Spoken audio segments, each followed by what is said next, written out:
The Brown family's two-story house in a beautiful suburban neighborhood of Richmond symbolized a perfect family from the outside. With its red brick exterior, white window frames, well-maintained lawn, and colorful flower beds, neighbors considered it a picture-perfect home in every season. Elizabeth Brown sighed deeply as she looked at the high school student files spread across the kitchen island counter.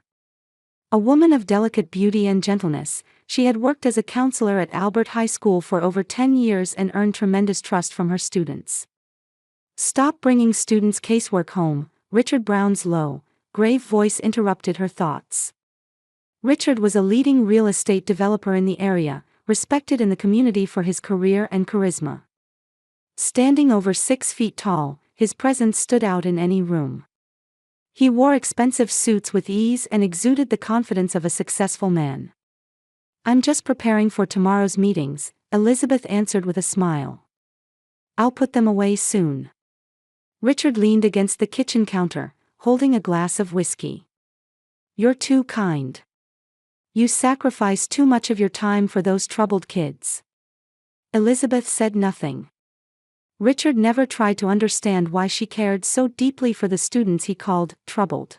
Can you imagine making $10,000 a month just from YouTube, all from home? That's exactly what I did with redditstories. No face, no voice. Check the link in the description if you're curious. "Where's Olivia?" Richard asked. "In her room. I think she's doing homework." Richard frowned. "Shut away again. She's been acting strange lately. Go check her room." Elizabeth frowned. "She might be busy right now. And she's a 15-year-old girl. She needs privacy too." "There's no privacy in this house," Richard's voice was cold, leaving no room for discussion. "Go check on her." Elizabeth nodded silently, putting away her papers and choosing to obey to avoid an argument with her husband. She had long believed that maintaining peace in the home was her responsibility. Olivia's door was closed. Elizabeth knocked gently. "Olivia? May I come in?" When there was no response, she opened the door quietly. In the dimly lit room, Olivia was lying on her bed. Wearing a plain, simple t-shirt and sweatpants, she was looking at her smartphone but immediately darkened the screen when her mother entered. "Are you okay?" Elizabeth asked worriedly. Instead of answering, Olivia curled up. Her long brown hair covered her face, hiding her expression. "My stomach hurts." Elizabeth sat on the edge of her daughter's bed. "Again? That's the third day. Do you have a fever?" She reached out to touch Olivia's forehead, but her daughter pulled away. "No fever. I just don't feel well." "What about food? Do you want to eat something? I could heat up some soup." Olivia shook her head slightly. "Not hungry." Elizabeth looked around the room. The walls that were once decorated with bright colors and photos of friends were now bare. Her once cheerful and outgoing daughter had changed into someone else entirely in recent months. Her grades had dropped, she no longer spent time with friends, and she stayed shut in her room at home. "How was your English test last week?" "Got a C," Olivia answered vaguely. "A C? You always got A's in English. What happened?" "Don't know. Just couldn't concentrate." Elizabeth felt Olivia's body tense as Richard's footsteps echoed in the hallway. He stood in the doorway with his arms crossed. "Saying she's sick again." Irritation seeped into his voice. Elizabeth looked up at Richard. "Her stomach hurts. It's been going on for days now." "Teenage make-believe," Richard said callously. "She just wants attention. Don't use illness as an excuse for your falling grades." "Richard, she really..." "Enough," he cut off his wife's words. "Don't coddle her. When I was her age, I didn't miss school even when I had a fever. Teach her toughness." Olivia remained silent, facing the wall. Elizabeth placed her hand on her daughter's shoulder, but Olivia didn't move. "You're going to school tomorrow. Understood. Richard commanded. Olivia just nodded slightly. After Richard left the room, Elizabeth gently stroked her daughter's hair.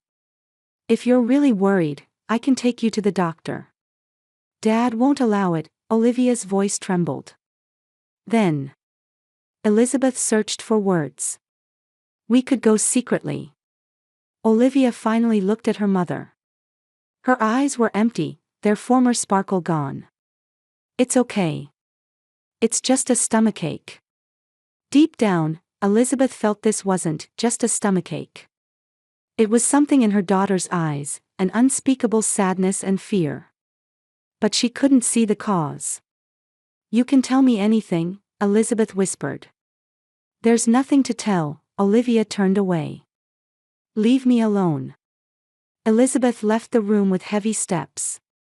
Downstairs, Richard had turned on the television and started watching the news.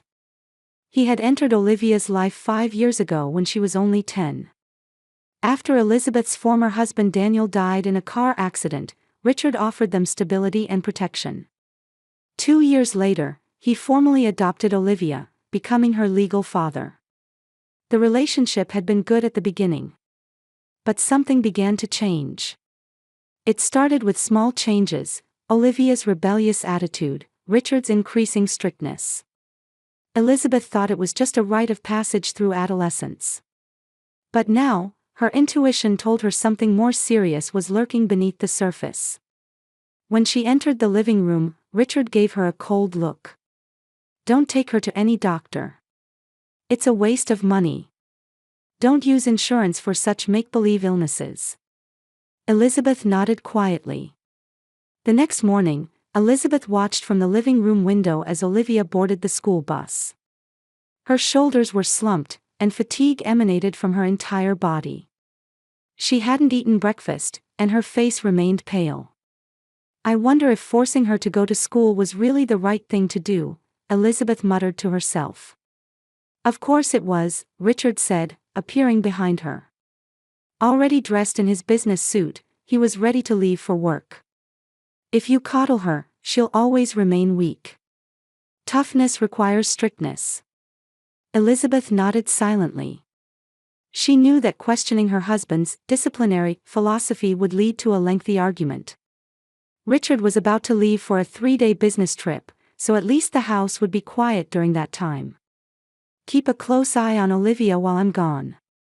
Always know what she's doing, Richard emphasized before leaving.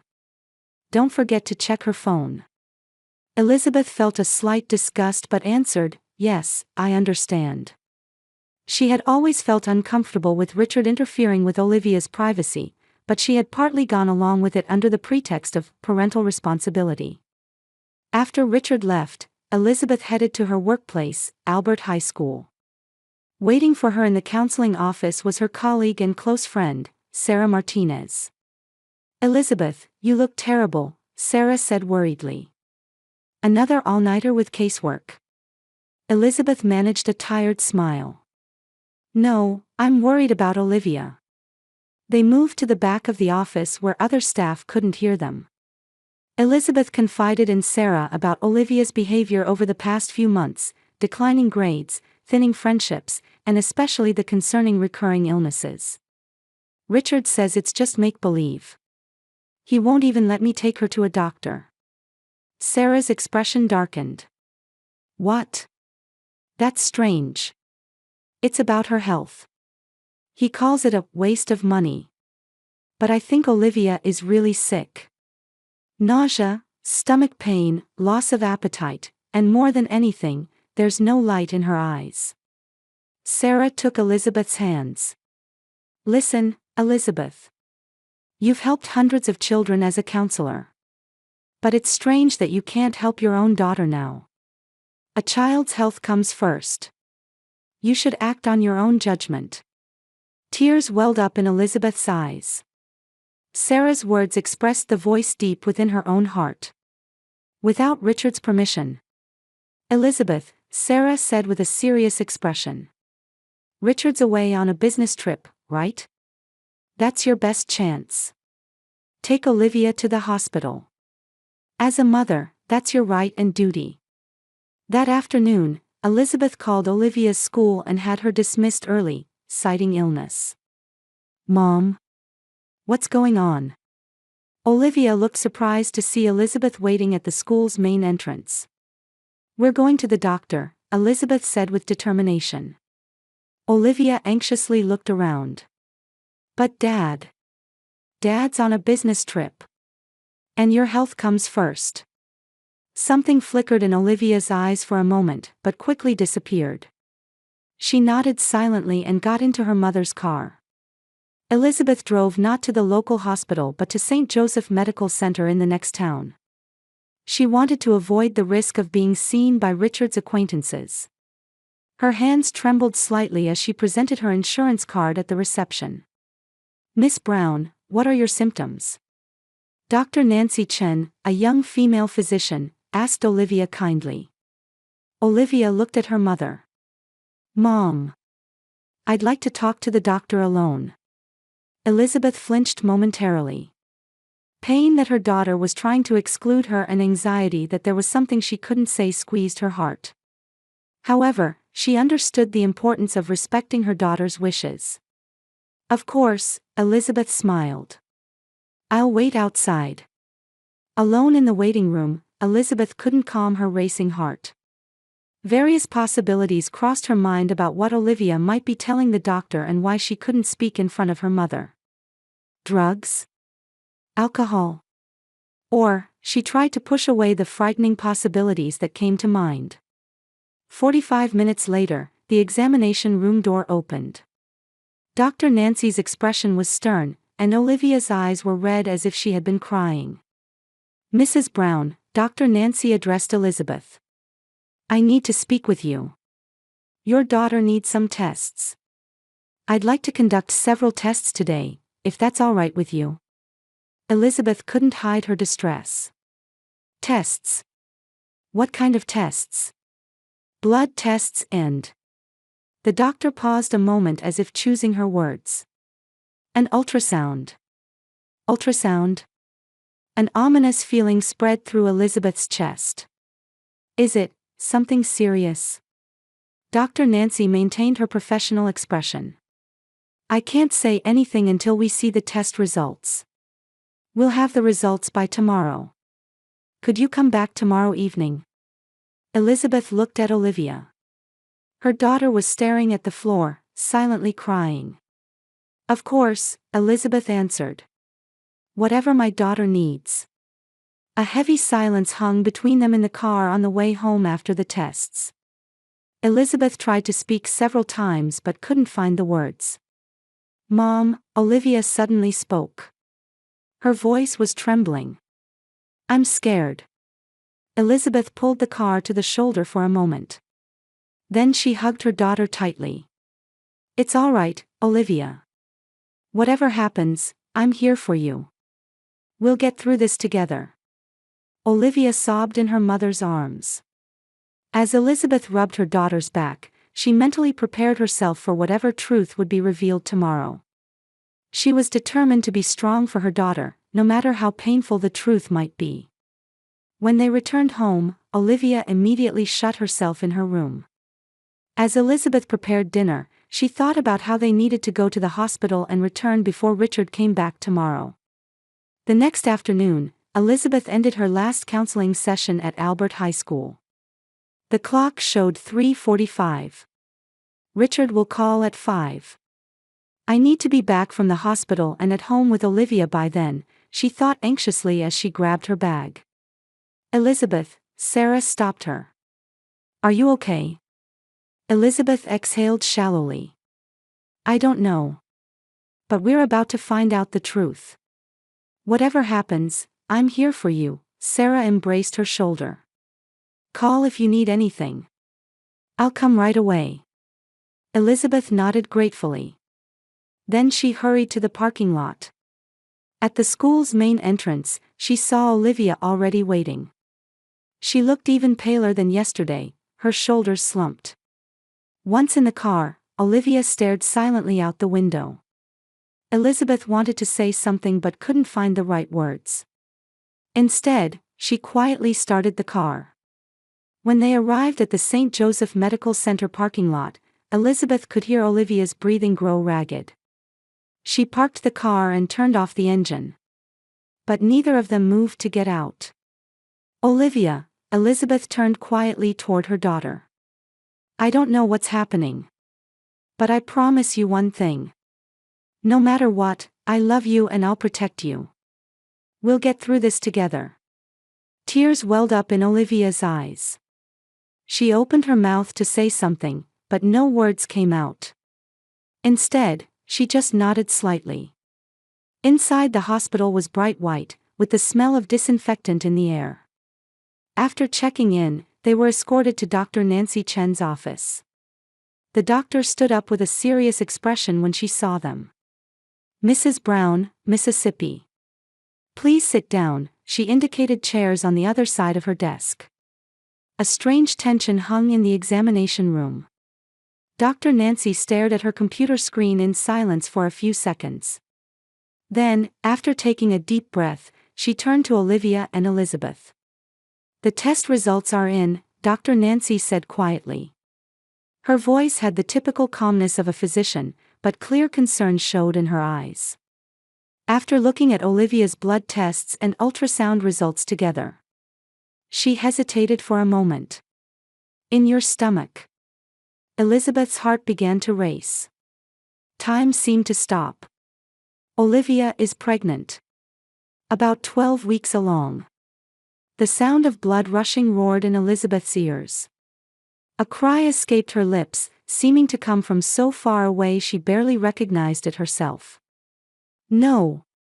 That's..." She couldn't find words. Olivia covered her face with both hands, bent forward, and broke down crying. Elizabeth automatically put her arms around her daughter, but she herself was trembling. "I understand how you feel," Dr. Nancy said quietly. "This is an extremely difficult situation. Olivia is only 15. In Elizabeth's mind, countless questions whirled. How? When? And the most terrifying question, who? Who? Elizabeth forced out from the back of her throat. "Who did this to you?" Olivia couldn't answer, just kept crying. Dr. Nancy stood up and said quietly, "Let's talk in another room. A nurse will stay with Olivia." Elizabeth nodded vaguely. Though she didn't want to leave Olivia, she understood the need to calm down. A nurse entered the examination room and gently placed her hand on Olivia's shoulder. Elizabeth stood up weakly and followed Dr. Nancy. Entering a small consultation room, the doctor closed the door and faced Elizabeth. "First, take a deep breath," she said quietly. Elizabeth did as told, inhaling a shaky breath. "In situations like this, there are various options," Dr. Nancy continued. "There's still time, but whatever choice you make, Olivia's mental care takes priority." Elizabeth finally found her voice. "I don't understand. She hardly goes out. She didn't have a boyfriend. Just back and forth between school and home." "Mrs. Brown," Dr. Nancy's voice softened. "In my conversation with Olivia, a very concerning situation has come to light. I've called in a social worker. She needs to talk with Olivia in more detail." Elizabeth's blood ran cold. A social worker? Why? Olivia's situation. The doctor seemed to be choosing her words. "May involve legal issues." "Legal." Elizabeth repeated the word. And suddenly, a horrifying possibility arose in her mind. Was Olivia raped? Her voice trembled. Dr. Nancy didn't answer directly. "Social worker Tracy Williams has arrived. After she speaks with Olivia, we'll talk, the three of us." Elizabeth was left in the consultation room with trembling legs. 10 minutes felt like an hour. In her mind, various terrifying possibilities appeared and disappeared. Thinking about the fear and loneliness Olivia might have experienced was heartbreaking. The door was knocked on, and a woman entered. She introduced herself with a calm expression. "Mrs. Brown, I'm Tracy Williams. I'm a social worker with Child Protective Services." "Olivia?" Elizabeth asked with a trembling voice. "She's with Dr. Nancy. She's safe." Tracy encouraged her to sit down. "Mrs. Brown, what I'm about to tell you is very difficult. You'll need your strength." Elizabeth nodded firmly. "I spoke with Olivia. At first, she didn't want to talk. But I explained that we needed to know the truth for her safety and to provide appropriate support," Tracy said quietly. "Olivia says she has been sexually abused for about a year." "For a year?" Elizabeth's expression showed disbelief. "By whom? A teacher? A coach?" Tracy exhaled deeply. "Your husband, Richard Brown." Elizabeth's world collapsed. She shook her head violently. "No. That's a lie. Richard is her father. He even adopted her. He wouldn't do such a thing." "Mrs. Brown," Tracy said quietly but firmly. "In our experience, it's very rare for children to lie about such serious allegations. Especially when they can provide detailed explanations." "But..." Elizabeth's voice was hoarse. "Why didn't Olivia tell me?" "Olivia did tell us. She was afraid of hurting you. She said Richard threatened that if she spoke, it would hurt her mother, and that no one would believe her." Tracy's voice was gentle. "Furthermore, she herself didn't want to break the family." Intense pain shot through Elizabeth's chest. Guilt for failing to protect her daughter and anger toward her husband overwhelmed her. Her body was shaking uncontrollably. "We need to report this to the police now," Tracy said. "Ensuring Olivia's safety is the top priority. Richard is on a business trip. He's coming back tomorrow," Elizabeth answered mechanically. "That's good," Tracy said. "You and Olivia need to move to a safe place. Do you have relatives or trusted friends you could stay with?" Sarah's face appeared in Elizabeth's mind. "Yes, I do." "Excellent," Tracy smiled gently. "A police officer will record statements from you and Olivia. After that, you'll move to a safe location. Meanwhile, an arrest warrant for Richard will be issued." Though Elizabeth's mind was in chaos, one thing was clear. She had to protect Olivia. Now that she knew her husband's true nature, all her maternal instincts had awakened to protect her daughter. "Let me see Olivia." She stood up. Tracy opened the door and escorted Elizabeth to Dr. Nancy's examination room. Olivia sat in a chair, her eyes red and swollen. When Elizabeth entered, Olivia shrank back fearfully. "Olivia," Elizabeth said with a trembling voice. "I'm sorry. Mom couldn't protect you." Tears welled up in Olivia's eyes again. "I wanted to tell you, but I was scared." Elizabeth rushed over and hugged her daughter tightly. They cried in each other's arms. For a long time, no words were necessary. That embrace contained all their love, apologies, and understanding. "It's going to be okay now," Elizabeth whispered as she stroked her daughter's hair. "I won't let anyone hurt you anymore. Mom will definitely protect you." Elizabeth woke up in the guest room of Sarah's house. For a moment, she didn't know where she was, but seeing Olivia sleeping beside her, she remembered yesterday's events were real. She quietly got up and looked around the room where morning sunlight streamed through the window. The hours at the police station had been like a nightmare. Olivia's testimony was recorded, and Elizabeth herself kept answering questions. About the details of life with Richard, changes in Olivia's behavior, and the signs she had missed, or refused to notice. "I should have seen it," Elizabeth whispered to herself. "Why didn't I notice?" "Don't blame yourself." Turning around, she saw Sarah standing in the doorway. She approached with 2 coffee cups. "Thanks for being up so early," Elizabeth said as she accepted a cup. "Did you sleep?" Sarah asked gently. Elizabeth shook her head. Just fragments. But Olivia seemed exhausted. She's sleeping soundly. Sarah sat on the edge of the bed. The police called. Richard was arrested in Chicago, where he was on his business trip, this morning. Elizabeth took a deep breath. I'll tell Olivia later. She still needs rest. Sarah's expression clouded. There's one more thing. When the police searched Richard's belongings, they found inappropriate photos of Olivia on his mobile phone.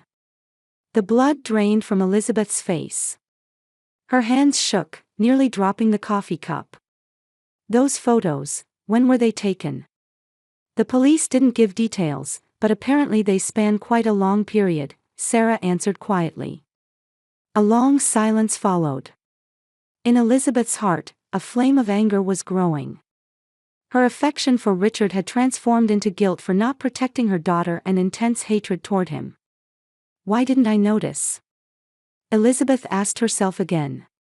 I'm a counselor. I deal with children's problems every day. Families of victims often don't notice until the end, Sarah answered. Especially when the perpetrator is respected and trusted. Richard was a role model in the community. No one suspected. That afternoon, Detective Carter visited Sarah's house. A middle-aged black man with a calm but firm demeanor. Mrs. Brown, he addressed Elizabeth. The interrogation of suspect Richard Brown has begun. He is currently denying all charges. Elizabeth couldn't contain her anger. Despite the evidence. Despite Olivia's testimony and the photos. This is a normal response, Detective Carter explained calmly. However, the evidence is very strong. DNA testing will also be conducted. Olivia came downstairs. She seemed tense seeing the detective but sat next to Elizabeth. Dad. Richard? Olivia asked in a small voice. He's been arrested, Elizabeth took her daughter's hand. He can't hurt you anymore. Detective Carter smiled kindly at Olivia. Miss Olivia, you are very brave. It took great courage to tell the truth. Thanks to you, justice will prevail. Olivia raised her face slightly. In her eyes, a light that hadn't been seen for a long time began to return. Have you learned anything about Richard's motives from the interrogation? Elizabeth asked in a trembling voice. Detective Carter took a deep breath. It's still early, but his behavior pattern shows typical characteristics of a controller. He seems to have used his position as a stepfather to satisfy his sense of ownership and desire to control Olivia. The detective continued, also, initial interviews with a psychologist suggest that the suspect had strong jealousy toward Olivia's biological father. It's possible that as Olivia entered puberty and began to resemble her real father, it triggered him. Elizabeth couldn't stop trembling. She was beginning to understand what kind of man she had chosen and trusted. Richard's controlling attitude, excessive interference with Olivia, unnecessary criticism of her former husband, everything now appeared in a new light. What do we do now? Elizabeth said as if telling herself. As next steps, Detective Carter explained in a practical tone, I recommend applying for a protection order and starting divorce proceedings. It's also important for you and Olivia to receive professional counseling. Elizabeth looked at Olivia. About the pregnancy. Tears welled up in Olivia's eyes again. Detective Carter quietly stood up, saying, I'll step out for a moment, and left the room with Sarah. When mother and daughter were alone, Elizabeth took both of Olivia's hands. Whatever choice you make, I'm on your side. Remember that. Olivia answered through tears, I don't want to have the baby. Every day. I would remember. Elizabeth hugged her daughter tightly. I understand. I respect your choice. That night, after Olivia had fallen asleep, Elizabeth sat across from Sarah in the kitchen. I can't go back to the house, Elizabeth said quietly. There, everything reminds me of Richard. You can stay here for a while, Sarah held her friend's hand. Until you take your next step. Determination shone in Elizabeth's eyes. Olivia and I need a fresh start. It will take time for her wounds to heal. But we'll get through this together. Sarah nodded. You're a strong mother, Elizabeth. There will be many difficult things ahead. The trial will be painful too. But you and Olivia will surely build a new life. On a cold February morning, Elizabeth and Olivia climbed the courthouse steps. Today was Richard Brown's final sentencing day. Ready? Elizabeth asked, holding her daughter's hand. Olivia nodded. Since that day 4 months ago, she had gradually changed. She had received professional counseling, participated in support groups, and above all, the new bond built with her mother had supported her. Inside the courtroom, all was quiet. When Richard was brought to the defendant's seat, Elizabeth saw him for the first time in months. The husband who had once been full of dignity and confidence was gone. Instead, there was a man with a haggard face and empty eyes. Richard had initially denied all charges. However, Olivia's DNA test confirmed his paternity, and the photos and messages discovered on his phone were irrefutable evidence. After the preliminary hearing, he eventually agreed to a plea deal. Still, Olivia chose to testify in court. She wanted to give courage to other children in similar situations by sharing her experience. Defendant, Richard James Brown, Judge Margaret Saunders said in a solemn voice. You have pleaded guilty to sexual abuse of a minor, possession of child pornography, and incest. The judge looked sternly at Richard. This is an extremely despicable crime that has inflicted permanent wounds on the victim's life. Your act of using your position and authority to abuse a child you should have protected deserves the harshest condemnation. A heavy silence fell over the courtroom. This court sentences you to 25 years in prison. Possibility of parole begins after 18 years. Elizabeth embraced Olivia's shoulders. Between them flowed relief and a sense that one chapter had ended. Outside the courthouse, spring sunshine greeted them. 3 weeks ago, they had left this town and moved to a small town called Cedarville, 100 miles away. Elizabeth had secured a position as a counselor at a local school, and Olivia had begun attending a new school. Mom, Olivia suddenly said. I want to speak at the support group. About my experience. Elizabeth looked at her daughter in surprise. Really? That's a very brave decision. Olivia smiled slightly. It might help someone. The counselor said silence only protects the perpetrator. Elizabeth hugged her daughter. Her heart was filled with pride and love. This past year had been hellish for them, but through that suffering, their bond had grown stronger than ever. As they got into the car, Elizabeth thought, a true family isn't about blood relations, but about relationships where people protect and respect each other. The road ahead would certainly not be smooth. But they would move forward together, one step at a time. Toward a new life.